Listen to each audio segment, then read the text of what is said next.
from a defabricated garden shed in Rockland County, New York, USA. This is Stand Up with Pete Dominic. On today's episode, how to deal with sick burns on social media with skin grafts. And now, the podcast host who has no need for skin grafts because he keeps his tea at room temperature, Pete Dominic. Thank you, Pico, and thank you for pressing play on today's episode of Stand Up. I'm drinking my room temperature tea here in my childhood bedroom just outside Syracuse, New York, Onondaga County to be more specific. I'm home. I'm with my parents and Julia, who's 14, headed into her freshman year. We came up here for a couple days while Ava's still at camp, and just an absolutely beautiful place that I grew up. So peaceful, so quiet, and I'm very happy to be here. I hope that you are happy and finding joy wherever you are, and I'm very excited to have you listening to today's episode of Stand Up, where I will welcome both Aaron David Miller and Nicholas Grossman, both to talk about some foreign policy issues and the results and aftermath of the assassination by drone of Al-Qaeda number one in the middle of the city in Kabul, Afghanistan. Zawahiri is dead. You know this. I have great analysis on that and much more from both of my guests. I know you're going to love both conversations, even if you're not that interested in foreign policy. I think we did a really good job talking about national security and foreign policy and politics with both of my guests today. Happy to have them. But first, oh my gosh, I normally haven't been doing this, but a ton of news yesterday was primary day, and I think the most important news is that in a huge victory for the pro-choice, pro-women, pro-women's reproductive rights in the time of the overturning of Roe v. Wade, the banning of abortion, a constitutional amendment in Kansas to remove protections for abortion rights has failed. That's right. Kansas voters have spoken loudly yesterday, voting no on a ballot measure that would have removed language in the state constitution protecting abortion rights. In Tuesday's elections, Kansans went to the polls to decide whether to protect the state's existing constitutional right to an abortion. It was the first such vote on the matter since Roe v. Wade was overturned. Washington Post headline, Kansans resoundingly reject amendment aimed at restricting abortion rights. New York Times, Kansans surged to polls to defend abortion rights. And the headline at Kansas's The Wichita Eagle, no prevails. Kansas votes to protect abortion rights in state constitution. Kansans turned out in historic numbers to preserve state-level abortion rights. Huge news that will be unpacked by experts and analysts in Kansas and all over the country over the next couple of days. A really important development there. Also in Missouri, the former disgraced governor there, Eric Greitens, who is best known as the disgraced former Navy SEAL and governor of Missouri, has been defeated by the state attorney general Eric Schmidt in their state's Republican Senate primary. Disgraced former President Donald Trump endorsed both candidates in a very confusing statement that he released on Monday. And in the statement, stupid, ambiguously backed, quote, Eric. And both candidates claimed the endorsement, and Trump didn't offer any clarity. So Eric Greitens, who served as the governor there for a year, basically, resigned amid allegations he'd taken nude photos of a woman with whom he was having an extramarital affair, and now he's surprisingly divorced. And he was recently accused of physically abusing his former wife and their children, and he was running for Senate and almost won. Looking forward to seeing him as a right-wing media star now. Anyway, the whole thing wasn't lost on my friend Laura Coates, whose CNN panel. She moderated a panel about this, and the producers created a graphic that said too many Erics and asked which one. And the graphic included images of Eric Trump, Congressman Eric Swalwell, the former Attorney General Eric Holder, Eric Clapton, Eric Church, Eric Bana, and animated South Park character Eric Cartman, which I think is really funny. And just the illustration of how insane the world we live in is. Two more quick news stories I just wanted to mention. A federal grand jury has subpoenaed former Trump White House counsel Pat Cipollone, which is major news. This isn't the January 6th congressional committee. This is the Department of Justice issuing a subpoena for the top Trump's former top counsel in the White House, in their investigation in January 6th assault on the U.S. Capitol and efforts to overturn the 2020 election. Analysis is that the move that to subpoena Cipollone signals an even more dramatic escalation in the Justice Department's investigation of the January 6th attack than previously known. So that's big news. And finally, a huge victory for veterans in Washington after a wild week of pressure. I'm sure you saw comedian and activist Jon Stewart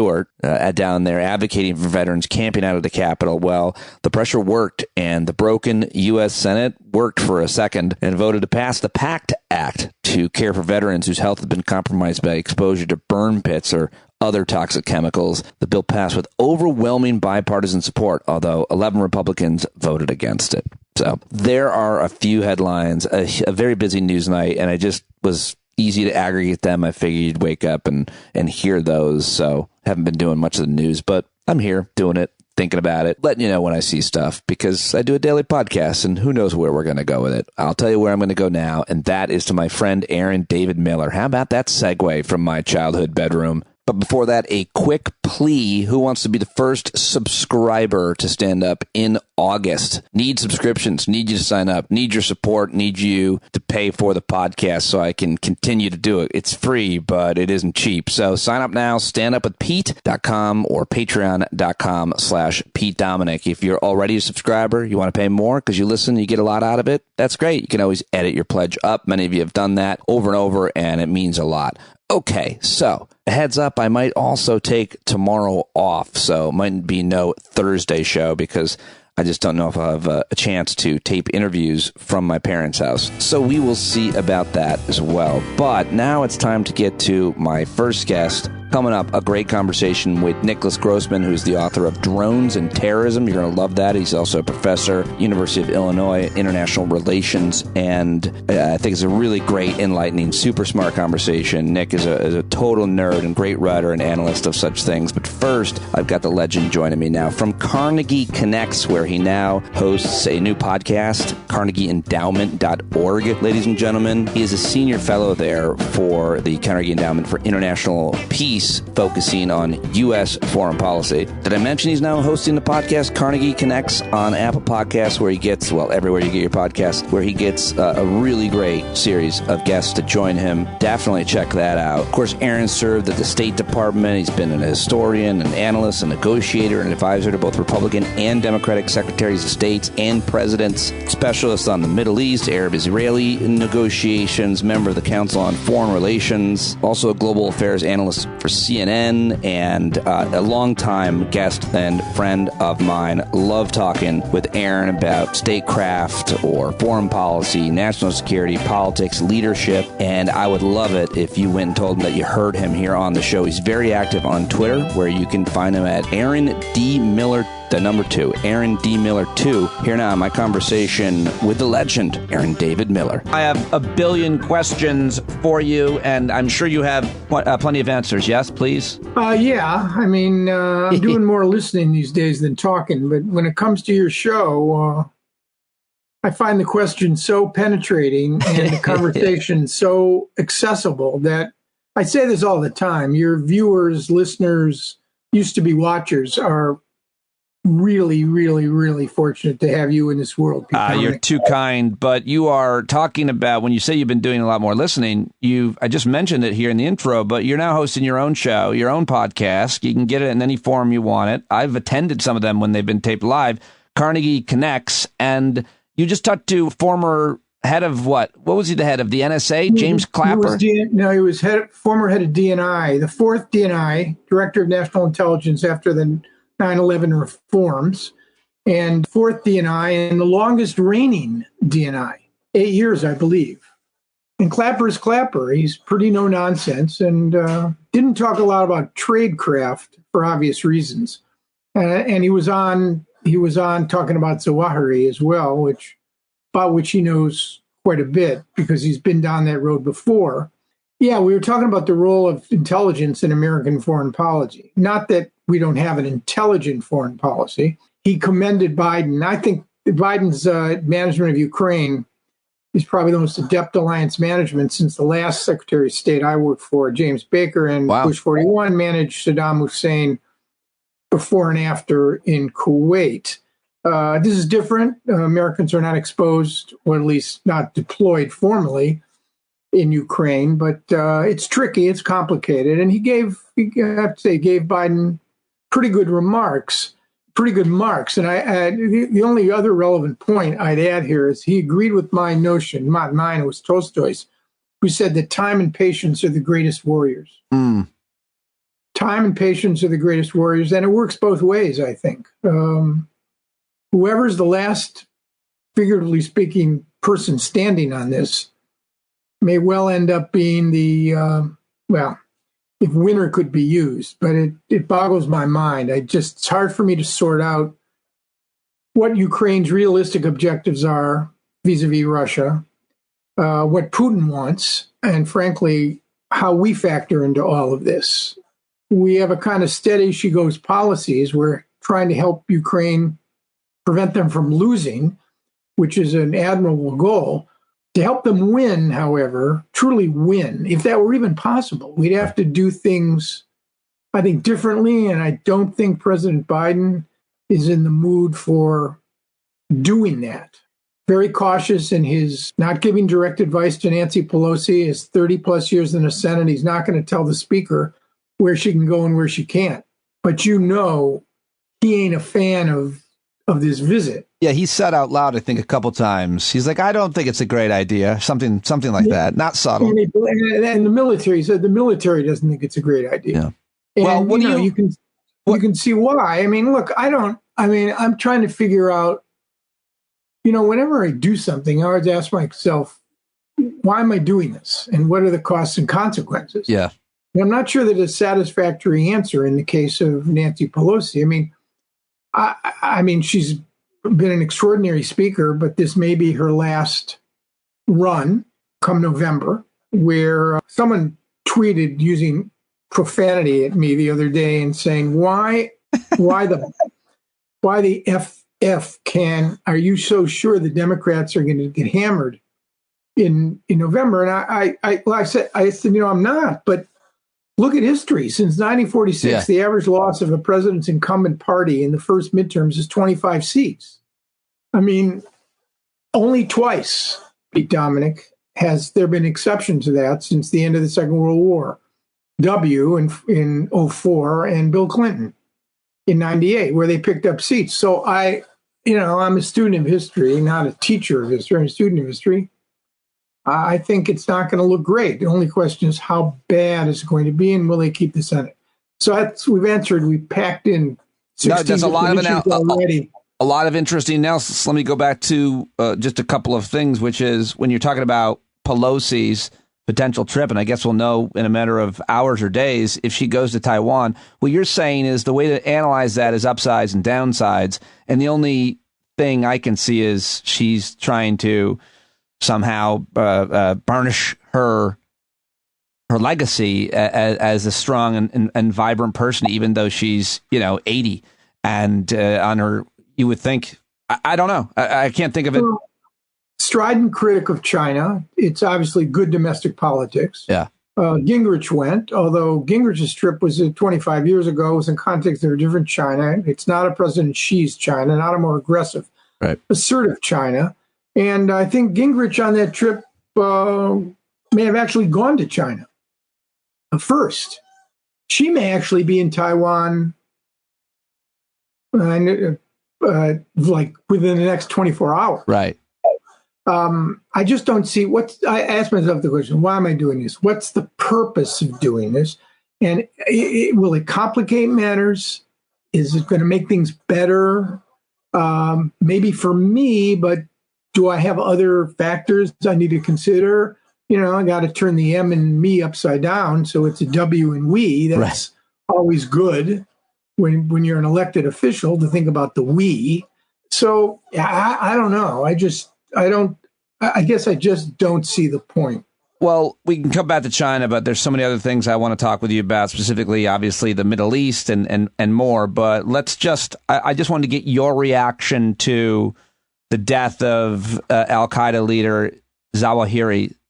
Still don't think I'm saying his name right, but I tweeted last night that, being a New Yorker and being in New York on 9/11 changed me forever. I'll never recover from that trauma. I covered Al-Qaeda and terrorism for Sirius XM as part of my show. I feel like I've interviewed every counter-terrorist expert and know all kinds of things about this guy. And I was happy, and I felt a sense of closure that he is no longer with us, Aaron David Miller. I want to know your thoughts about it historically, and then obviously kind of what this means for the geopolitics, or however you want to look at it, of it all. Look, I mean, there's a sense of justice, a sense of purpose in this. It clearly it can't compensate for the tragedy of that day, the thousands of lives and the scores of thousands of family members whose lives will never be the same after that. And whether or not Ayman Zawahiri played a critical role in the 9/11 plot, if you read the 9/11 report, you'll find that he really didn't. But he led Al-Qaeda after bin Laden's death. He kept it alive. He retained its brand. If bin Laden were alive today, bin Laden might say, Al-Qaeda Central is not what it used to be, but look what we've done, Ayman. Look what we've done. We've sprouted all of these derivative organizations, none of which some may be inspired by us. We may not be able to control every move, but we're everywhere now. It's not just Afghanistan. We're Al-Shabaab in Somalia. We're AQIP in the Arabian Peninsula, despite the fracture with ISIS, which has now dwarfed Al-Qaeda as the most serious threat to American interests in the Middle East, and probably still to the homeland. We're in Iraq. We're in Syria. We're in South Asia. And some of that, I suspect, is a testament to Zawahiri's capacity to keep the organization alive in that decade. So I think I celebrated with you, Pete. I was driving to the State Department on that fateful morning, listening to my favorite country music station, when word came across of a small plane into the towers. And as the day went on, it got worse and worse. And I just think there is a sense of justice in this, and it's a good thing. On the political side, or at least for the Biden administration, it does vindicate to some degree the notion that that America has no OTH, over the horizon capacity to deal with events on the ground. Now, eliminating Zawahiri, which probably took months. I'm thinking Zero Dark 30, which is an extraordinary, compelling movie. Whether they got it entirely right, I don't know, but it took months and months of looking at the little things. You have to separate that out from what it takes to actually preempt an actual terrorist attack and penetrate a cell. So I think our capacity to do OTH, over the horizon counterterrorism, is still limited. But this shows it can be done, and it can perhaps be done in a way where we can avoid the costs of what Iraq and Afghanistan meant for us, the negative downside costs. It also raises the question, which I hope we can talk about, that the real threat here is not from the jihadis. I mean, it first came from a virus for which we weren't prepared, but now the system is threatened by the rise of white nationalist extremist violence and a militia culture, which poses a far greater danger to this republic. The mainstream Republicans, and again, I voted for Democrats, Republicans, and I work for them. This is not my Republican Party. This is not the Republican Party of Bush 41 or 43. It's not Jim Baker's Republican Party.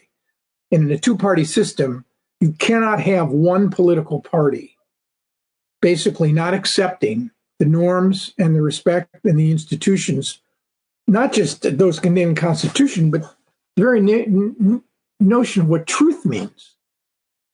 You can't have people making stuff up.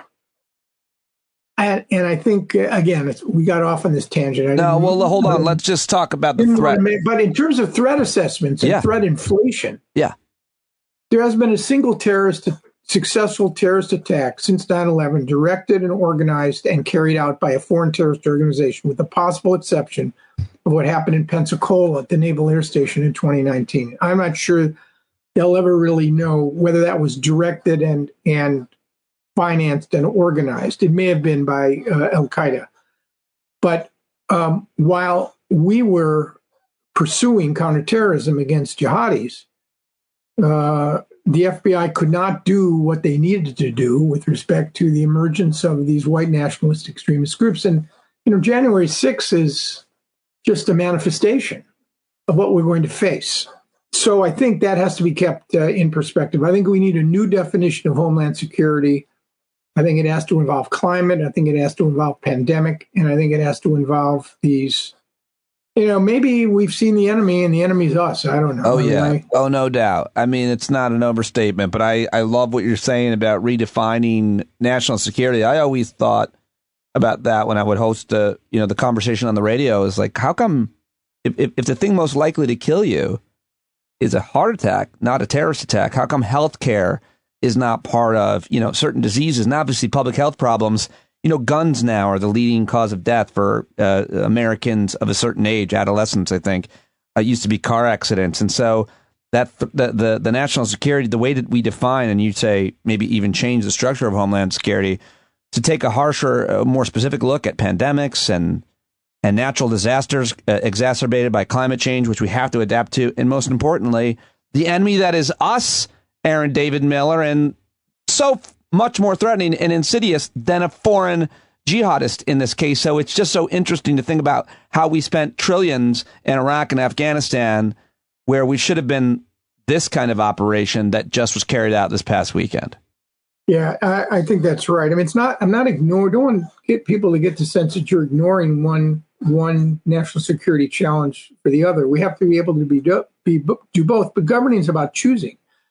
The agency's Homeland Security, better cooperation and coordination clearly are more proactive efforts to disrupt terrorist infrastructure and kill terrorist leaders played a role in that. Although there's also, as you know, a downside. I'm thinking now about the August 29th attack against ISIS-K in Kabul, which seemed to be a coda for the whole disastrous, chaotic withdrawal from Afghanistan, killed 10 people. This apparently went down with no civilian casualties, and no DNA confirmation. I think that one of the most interesting things about this, back to Zawahiri, is what assets do we have on the ground that enabled us to say with authority and conviction that Zawahiri is actually dead, that there were no civilian casualties? What local assets were these Taliban? Were these dissident Taliban that wanted to collect a reward? Are these, the scores of Afghans that cooperated with us have now been wrongly and unjustly left behind? Are they part of this equation? I mean, how did we do this? I was thinking about that, and I know nothing, but other than the price of the bounty on his head was at one point $25 million. And I was thinking, maybe we have no assets or anything. Maybe it was just, a 16-year-old Afghan kid's like, I think I want to turn that dude in and go collect. I mean, it seems like a pretty positive, possible incentive for anybody, which is why if you're him, you're hiding in a costume. It is extraordinary. And I think part of it, and my friend of 40 years, William Burns, is now the head of CIA. I mean, I'd also like to think that it's Bill was a great consumer of intelligence, and now he's running the agency. He's extremely careful and methodical, a person of great integrity and honesty. And I'm sure he presented the facts to Biden about what the risks to civilians were, collapse of that safe house, and all other. And it'll be a story somewhere, the TikTok behind killing Zawahiri. I'm sure there'll be pieces in the Post and the Times. Now, hold on. I didn't. Sometimes I underestimate or undervalue who you are because I have a sense of familiarity with you. But anybody listening that heard you just drop that you're friends for 40 years with the current threat of the CIA has the same question I have, and you can take this answer however you want. But is this a situation where when you find out that the Al-Qaeda leader has been assassinated and you know the head of the CIA, and everybody's saying that the CIA obviously had to be involved, you send him a text, Aaron? Do you say, hey, did you send him an emoji of a thumbs up or not? I would never do that. I would never even think about doing that. No, I say that only because my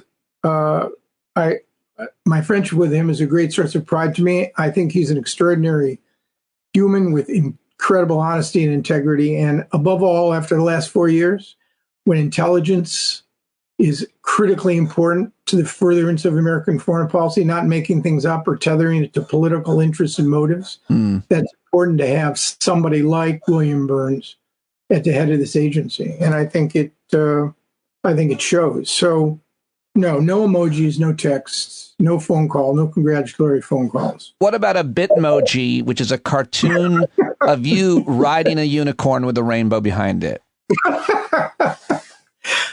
My kids, Jenny and Danny, if you heard it say, they'd say, Pete, I'm not sure my dad actually even knows how to do that. They'd be wrong, of course. So let me ask you. There would be, I fall farther and farther behind every day. They say that to me when it comes to the world of tech, simple functions. But I got that one. So I could send you one of those emojis, by the way. And if you do, I will. I want you to know on the record, I will publish it for all.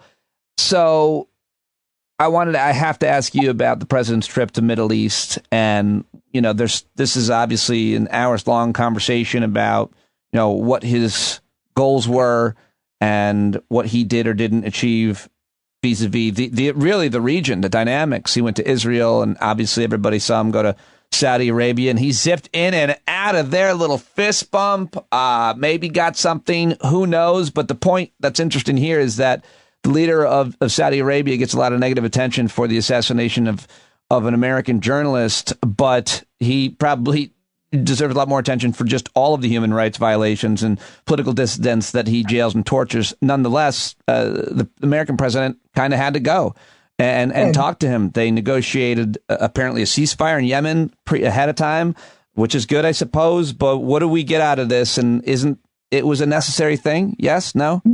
The song, the Eagles' iconic song, Hotel California, sure. One of my favorites, right? You can check out any time you want, but you can never leave. Well, that's basically what the Middle East is all about. If you don't pay attention to it, it pays attention to you. So for the last 16 months, the Biden administration, my judgment, understandably, completely correct in looking at a rising China, and now they've got Ukraine and the internal problems that we have as the top priorities, basically sent more than one signal that we weren't withdrawing, but we were kind of deprioritizing. And then all of a sudden, look what happened.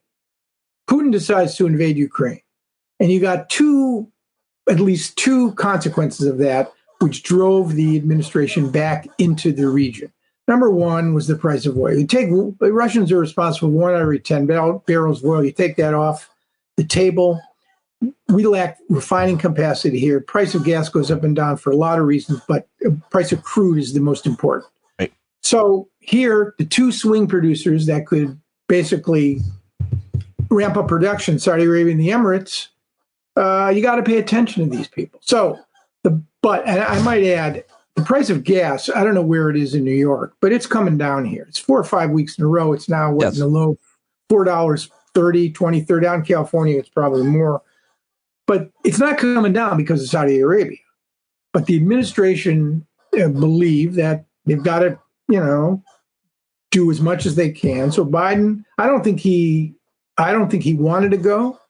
I think he had to be persuaded to go because the reality is he ended up defending freedom, human rights, democracy in Ukraine. And then he goes to Saudi Arabia and he fist bumps with a ruthless and reckless 36-year-old who one day is going to be king of Saudi Arabia, probably for 50 plus years, believing that this is in the national interest of the United States. I I knew the trip was inevitable, even though, and again, I'll drop another name. Jamal Khashoggi was a friend of mine. Before I left the Wilson Center, he was supposed to come there as a journalist in residence. That November, the Saudis lured him to Istanbul, butchered him, dismembered him, then lied about it with a lot of help from the previous administration. Biden called him out, implemented the Khashoggi ban, probably wasn't sustainable. My problem with that piece of the visit, Pete, is exactly the point you first raised when we started talking about it. It's not just Jamal Khashoggi. It's the serial human rights abusing that is going on even now as we speak. The transnational repression that the Saudis are practicing in at least 14 countries where they're intimidating and harassing Saudi dissidents. I mean, and they have dual Saudi American nationals detained in Saudi Arabia. I don't know if the president raised any of that. I heard nothing, frankly, about human rights, other than that he raised the Khashoggi issue. Right. And even that will seem to be contradicted by the Saudi Minister for Foreign Affairs, said that Biden really didn't push back when King Salman said, "Who, me?"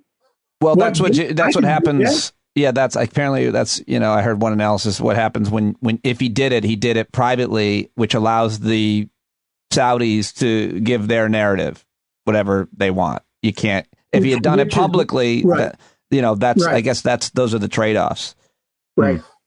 Well, so much more to talk with you about, but I'll part two very soon, I hope, because there's a lot, and I hope that you will join me again soon. You've been doing great work as always, right through the summer, sir. I'm very excited about the new podcast, Carnegie Connects. Do you have anything else you want to promote to people? Anything coming up? We're going to take a little break. I've got a podcast, audio only, not visual, with the president of Israel, which we recorded the other day, which will come out early next week.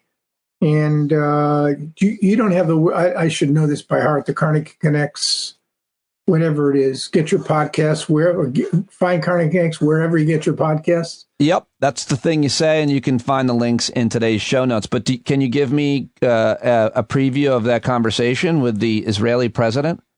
Well, actually, I know. I mean, because we're now in the process of editing it. I'm not sure the Israelis have even seen it, so I think we'll have to wait until it comes out. I don't want to spoil it. If you gave that out, they would come find me in my shed, is what you're saying? No, I don't think so. I just think we'll roll it out next week, and they will, and probably they will too. Could you just give that a second take with a more serious reaction, like that I would somehow be important to anybody? Yeah, for sure. There's no way, given your stature both nationally and internationally, that anyone in their right mind, given the expansive nature of your influence, your own honesty and integrity, and the way you inspired your guests, could ever in 1,000 years, right, as long as the American Republic stands, come after Pete Dominick. Oh my gosh, that was a great second take. Aaron David Miller, always a pleasure and a joy. Thank you so much. Likewise, Pete. Love you. Take care.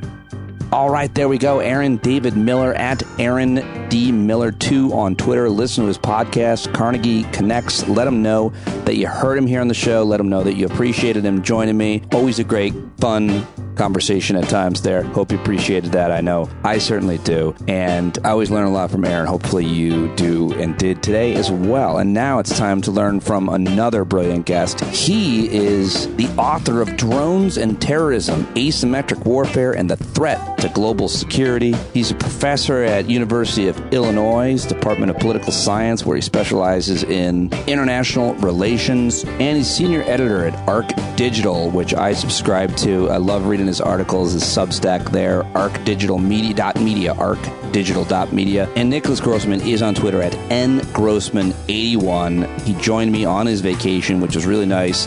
And he just talks and talks, and I love it. I'm really listening to all he's saying, and then when he gets done talking, I'm like, oh yeah, I have to ask a question. I really enjoyed this conversation with Nick, and I think that you will as well. Go tweet him at ngrossman81. Here we go.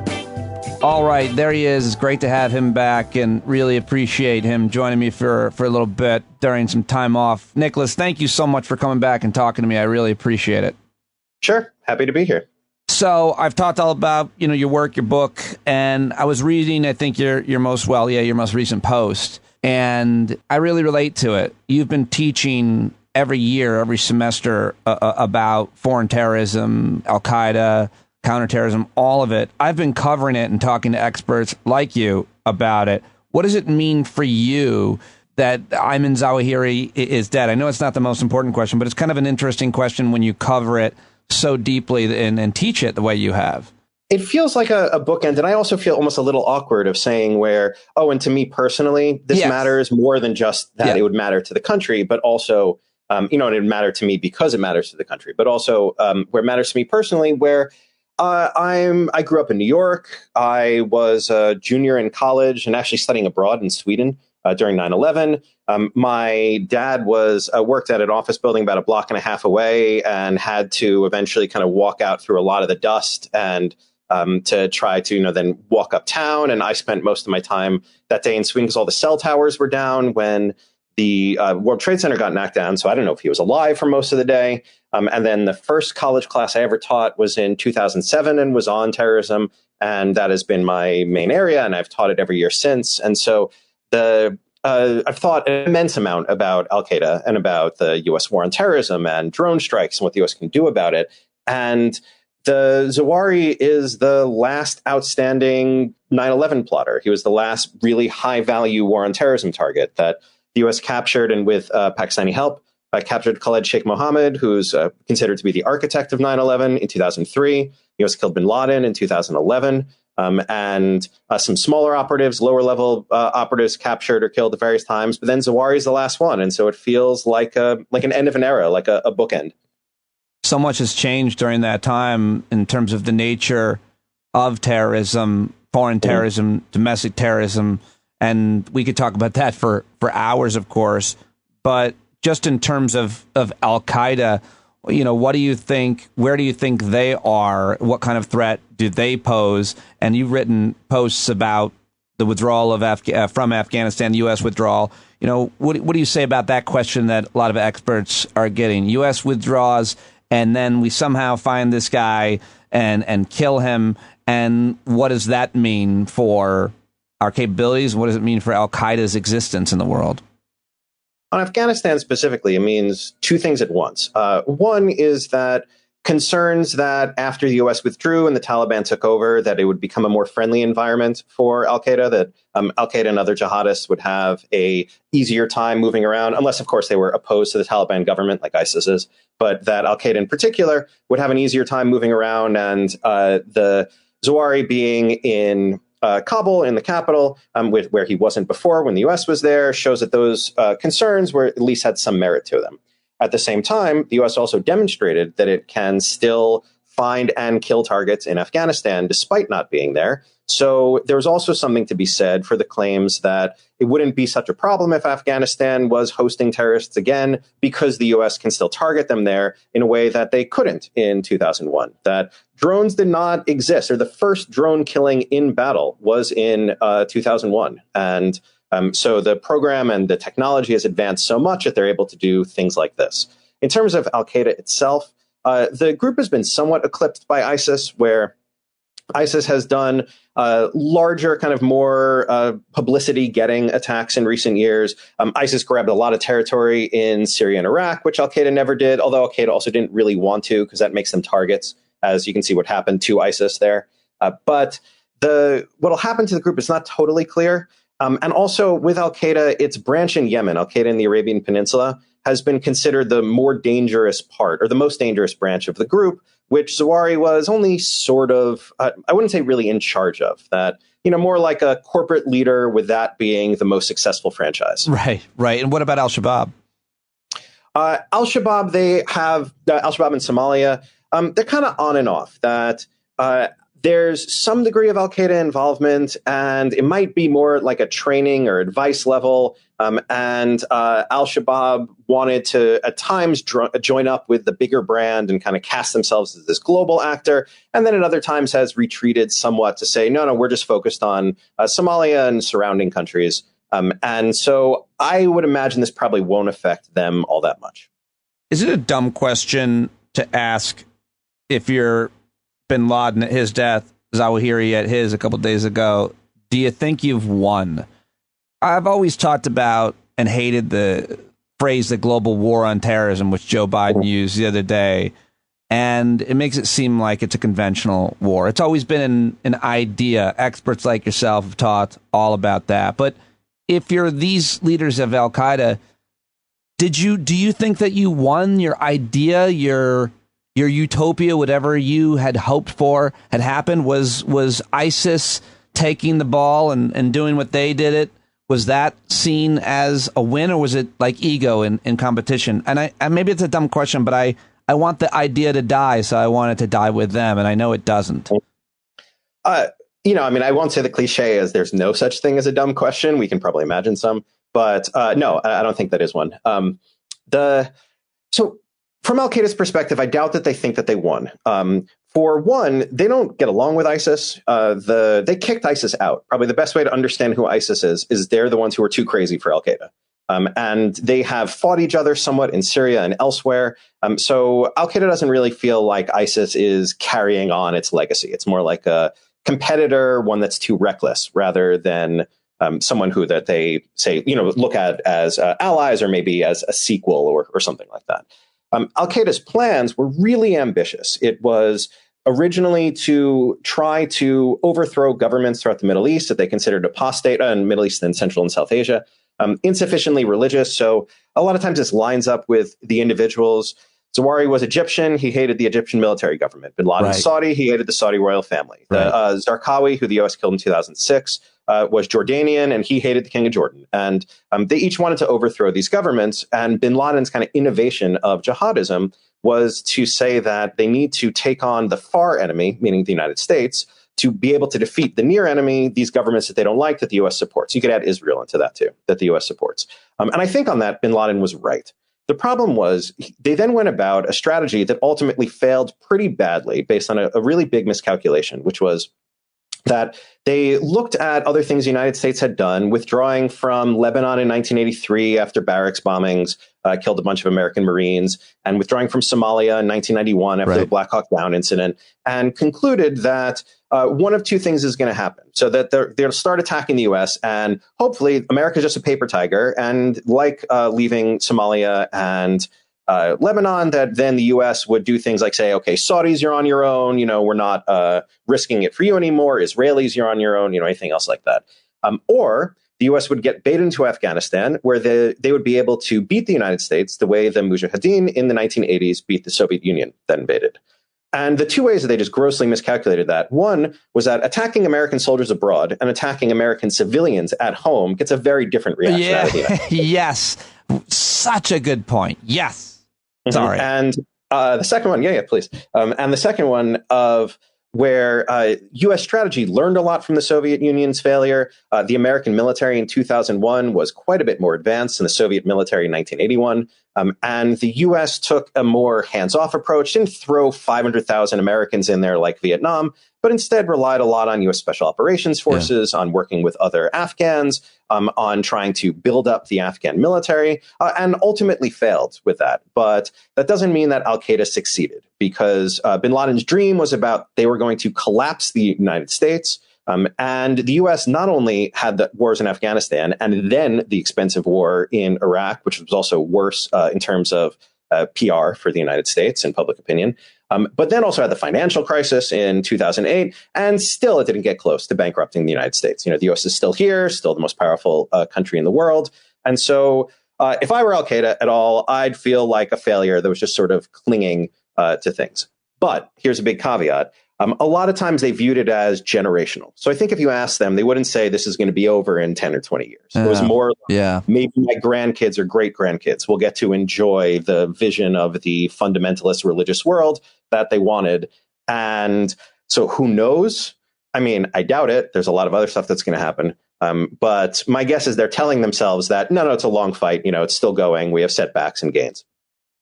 I wonder if an argument could be made that 9/11, America's reaction to 9/11, the wars in Iraq and Afghanistan, and the American national, what is it called, surveillance state, and Spencer Ackerman's book and work, and just if that's where it all started, and we're so divided over fear of the other. And by the way, the converse of what you said earlier about how when they attacked us here, it does something much different for American public opinion, was that we have to fight them there so we don't have to fight them here, which is what we heard from Bush. And I think we heard it from Democratic leaders as well, that kind of trope, which I always kind of made me nauseous. But I don't know what my question is, Nick. Partially just on that one, just in that where I was opposed to the Iraq War, I thought it was a bad idea. And I'm on record before it starts saying so, and I feel, fairly vindicated with that one. But there were some arguments that I thought had some merit for it. And there was one with the fight them over there so we don't have to fight them over here I wouldn't say that this made the war worth it, but I think there was something to be said for it's much easier for a jihadist to get to Iraq than to get to the United States. And so we would much rather have them fight the American military that can shoot back than try to kill American civilians. So throw a bunch of American troops in the Middle East and act like a magnet and let them come there. I doubt that this had a significant effect in terms of reduction of terrorism, especially given that things like the Abu Ghraib scandal and the torture scandal, various other mistakes that the United States made, gave a big boost to terrorist groups. So on balance, I think it was probably negative, but the idea wasn't totally outlandish. Well, that is a very nuanced and thoughtful reaction, especially to, it's hard to measure, but I think the damage done to a generation of American veterans, too, is something worth mentioning. And obviously, if we ever want to talk about costs, I'm not sure that we need to anymore. But, anyway, I just think you're a good guy to talk to on this day, just kind of comprehensively about Zawahiri. And I really like that bookend point that you made, because I think there's a lot of us that have paid close attention to these issues. I certainly have throughout the years, and talking to you, I think, is a really great thing to do. So just one more or two more, which is, the use of a drone here. You wrote the book about it, and I think that you said the U.S. Yeah, you're right. The U.S. drone strike was in Kabul, the first in Afghanistan since American forces finished withdrawing 11 months ago. Reportedly, it wasn't the U.S. military, though American officials wouldn't say more, which almost certainly means it was the CIA. The strike shows that terrorists have greater freedom of movement in Afghanistan under the Taliban, as opponents of withdrawal feared, but also that the United States retains the ability to track and kill there. You already kind of just said that earlier in response, but I just wanted to ask you more specifically about the use of drones here in this case by the CIA. Go a little deeper on what that means when people talk about, including the president, strangely using the phrase over the horizon. Like, that's like one of those like collateral damage. We're supposed to just know what that means, I guess, without them saying it. What does that mean? Over horizon just means the planes aren't taking off from inside Afghanistan. I don't know where they did. Some hints of like reading between the lines with the military versus CIA thing. So throughout the war on terror, that both of them did it, and the military increasingly took over more of the drone strike. So the CIA did more at first, and the military took it over. One issue though with the military is they're more overt. They have clear bases. So if it was a U.S. military flight, it probably would have flown out of maybe of a U.S. base in Qatar, perhaps refueling once along the way. There are a couple of other different flight paths. If it's CIA, they don't need to admit it. So something like it's possible, and I certainly don't know this, so I wouldn't assume too much. But for example, it's possible that it took off from Pakistan, and where the Pakistanis have allowed U.S. drone strikes, but without ever admitting it, they really don't want anybody to know. And so if it's combined secretive, then they might allow it more.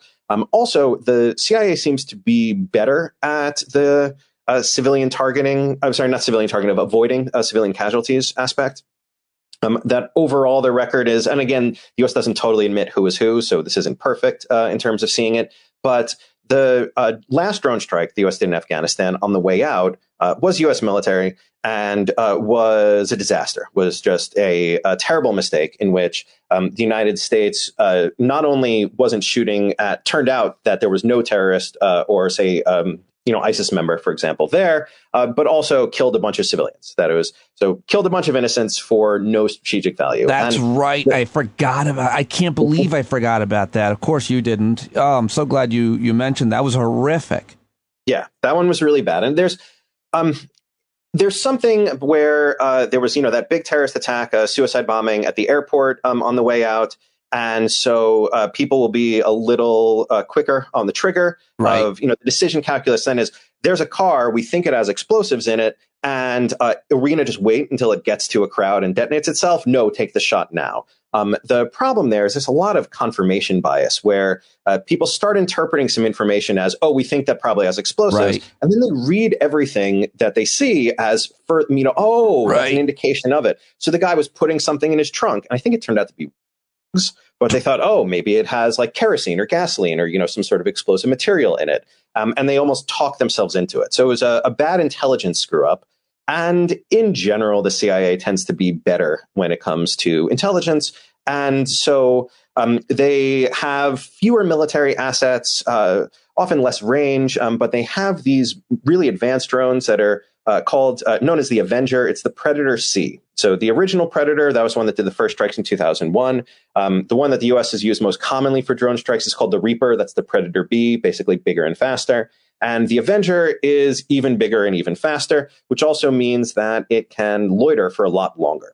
So with Zawahiri, according to U.S. reports at least, they've been tracking him for months. Yeah. And first found out in April that thought he was in Kabul, thought they pinpointed the location, watched him a lot, and tried to figure out first, was it actually him? Then what are his daily patterns? Where is he going to be? Is he around family? Is he going to be away from civilians? I haven't seen any report to contradict that there were no civilian casualties in this case. So it looks like a lot of careful waiting resulted in not only the U.S. being able to kill Zawahiri, but being able to do it without hurting anybody else, which is such a incredible improvement over that other drone strike that didn't kill any terrorists and just murdered a bunch of civilians. Yes, such an important point, all of them. But, you also mentioned this piece, and my last question really is, kind of where your work is going is where terrorism is going. You make the point in this piece about, kind of the threat of foreign jihadists. I talked with Aaron David Miller about that point as well. And you have been covering what seems to be a lot more of the end of democracy beat. And I'm wondering, where you see the terrorist threat to the homeland right now, how you're talking about that and how your work is covering it. So over the last decade, decently more of extremist violence that has killed Americans in the United States has been by far right, especially like white nationalists, white supremacists, anti-government, than by I think it was the last time you had me on to talk about in the Great Replacement conspiracy theory. So a lot of that is driving, that white nationalist conspiracy theory is driving a lot of terrorist attacks in the U.S. The El Paso Walmart attack, the recent Buffalo attack, the Pittsburgh synagogue shooting, all of these connect back to that same conspiracy theory. And I wouldn't say that it's either or. Jihadists are still dangerous. ISIS is still dangerous. And enough that both they and far-right terrorists are above the threshold of a security concern. But with you look at just what's killing Americans, about 75% of terrorist-caused deaths over the last 10 years of Americans have been these far-right radicals. And with things like the January 6th Capitol attack, which I wouldn't really call terrorism. I don't think terrorism is quite the right word for that. Words like sedition or insurrection, I think, fit better. And part of the larger plot of Trump's coup attempt, or I guess if you want to be technical, autogobe or self-coup, in which someone who legally got national power then tries to illegally hang on to it after the law says that they're supposed to leave. And that... I get it. There is a symmetry in the final 9/11 plotter, like kind of senior plotter, being killed around the same time that a lot of this new domestic security concern has arisen. So while I will still be teaching about Al-Qaeda and still think about them, and certainly about ISIS, the kind of my obsessive instinct is thinking more about domestic threats to democracy, and from in part terrorists. But a lot of it may be more of different types of political violence, ones that are more open. Terrorism tends to be sneaky and surprising. Something like Proud Boys, good example. The Proud Boys doing things like marching on a street and looking to beat people up. That's not really terrorism. That doesn't mean it's good. That's not a moral judgment. It's a classification. But I wouldn't call that terrorism, and the threat to a broader threat to democracy, and to use both manipulations of the law and perhaps subversion of electoral counts and various state officials saying, overruling their voters to try to put in different electors. Any of that stuff at this point is concerning me a lot. I've also noticed that with students, when I bring it up, that they used to be more into talking about Al-Qaeda and ISIS than they are now. That the thing that seems to really grab my, really just light up the class when I talk about it, maybe that's not the right phrase for it, but to grab a lot of attention from the class ends up being white nationalists and far-right terrorism. And I spend more time in my terrorism class still on jihadists. And, they seem to be interested in that too. And I hope I make it interesting for them. But the one that seems to concern them most actively, and I think that this is rational based on the numbers, is the white nationalists and far-right terrorists. I have just assumptions as to why that might be, but why is it? I don't totally know. I've asked them about it, and I don't know if they totally know. I think probably the biggest thing is, what are the recent attacks? What are the recent threats? As I've taught about September 11th more and more, my students have gone from being, say, in high school or middle school when it happened, to having a vague memory of their mom pulling them out of elementary school, to it being history. At this point, college students, most of them weren't alive then. And if they were, they were really young. And so it doesn't feel personal in the same way. And they don't know people who fought in Afghanistan or Iraq. Maybe if you have an older brother, older cousin, or perhaps an uncle or something like that, an aunt. But they don't have that personal connection to it. Whereas you can probably also combine it with things like greater concern about racism, systemic racism, social justice. That is also animating them a lot, and debates over that. But a lot of it, I think, just boils down to what is threatening you now, or what should you be scared of now? And I don't think people should be actively scared all the time, living in fear of it, of terrorism. You're still more likely to get killed by a lightning strike than by a terrorist. But the effect on the country is larger and is connected to these larger forces of white nationalism. Is more than just white nationalist terrorists. And that seems to be grabbing a lot of their interest at this point. Oh gosh, so well said. All of it. Now, you're on vacation when I'm talking to you, and you're such a smart and articulate guy. What is Nicholas Grossman vacation style? What kind of conversation are you having on vacation? Are you talking about this stuff, the stuff that you at your work at all while you're on vacation?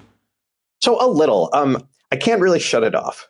I do make a point of kind of 2 weeks of the year. I've now done this, just 2 years in a row, but where early summer, where I just completely cut myself off from all news, from social media, from anything, and try to get a mental health break. But unless I do that, unless I really just go cold turkey and have nothing to do with it, and don't even I've been reading the news, say New York Times or what have you, with breakfast for decades at this point. And so I cut all of that out. When I'm here, though, I can't shut it off. I'm occasionally on Twitter. I am checking the news. I found that I largely refrain from a lot of the threat to democracy stuff with family, because a lot of them find it too stressful. And which I don't think is unreasonable. That I am weird in this respect, that I kind of bathe in this stuff. I marinate my brain in threats to the country. I think it's I do a lot as well, and so maybe we should go on vacation together. We'll go camping, maybe a paddling trip is on my mind. Last thing of when on that question of when I saw the news, and I was on my phone, I was on Twitter, and I saw the news that Wari died. I was like, whoa! And I went and told a bunch of family members, and it meant something to some of them, and not much to others. And I told my father-in-law all about who Zawahiri was and why I thought he was a big deal, and he seemed interested, or at least humored me. I talk about it somewhat, but I also try to have a vacation. Well, if it's in any way impressive to them, and this is sick and horrible, say that I was just talking to this guy Pete Dominic, and he said, I was one of the first people he thought that he wanted to talk to about this. So that gives you, the credibility with your family. You know your stuff so well in this. Like you said, you've been immersed in it. And so I'm very grateful that you would take some time away from said family to talk with us about it. Thank you so much. Now get back at it. And I really appreciate it. Sure. My pleasure. And I told them all I was talking to you even before I did it. Okay, good. And there you have it. Nicholas Grossman at University of Illinois, arcdigital.media, N. Grossman 81. His book, Drones and Terrorism. Check him out. Let him know you heard him here on the program, as well as Aaron David Miller. Don't forget him when you're going and tweeting everybody, and I appreciate and see all of you who do. Thank you so much for listening today. Thank you for tolerating me being on the road. Not that hopefully you didn't notice. And thanks for listening and supporting the show. I can't do it without your support. Please give a review on Apple and Spotify. That means everything. You hear podcast hosts say that all the time. If you like this show, you can do it and me and our community a huge favor by writing a really good review. If you don't like it, don't say anything. Don't write anything at all. Okay, that's all I've got for you today. I will probably take tomorrow off. We'll see what I come up with. You never know. Up here hanging out with my parents and my daughter and headed out to Skinny Atlas Lake. Anybody going to be out there? Anybody want to hang out? Okay, thank you guys very much. I'll talk to you tomorrow. John Carroll, take us out.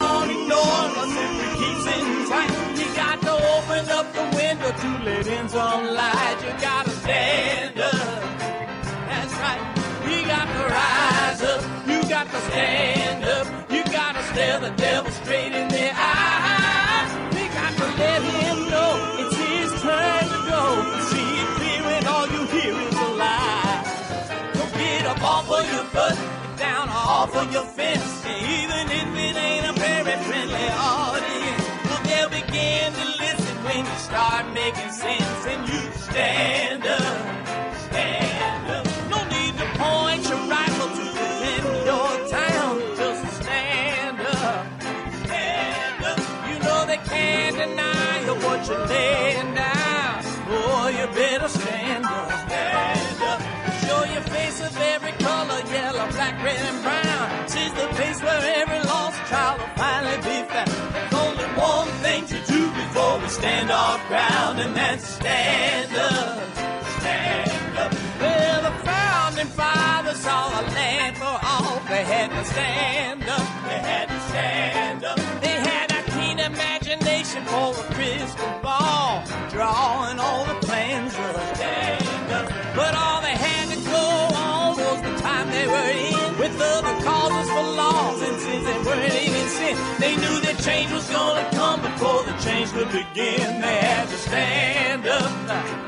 All right, they had to stand up. We got to stand up. We got to look the devil square in the eye. We gotta let him know it's his time to go, and make it clear when all we hear is a lie. Why you lying awake wondering where the money all went? It'll be the cost of freedom that'll go unspent. You can see him flee the scene of that experiment if you stand up.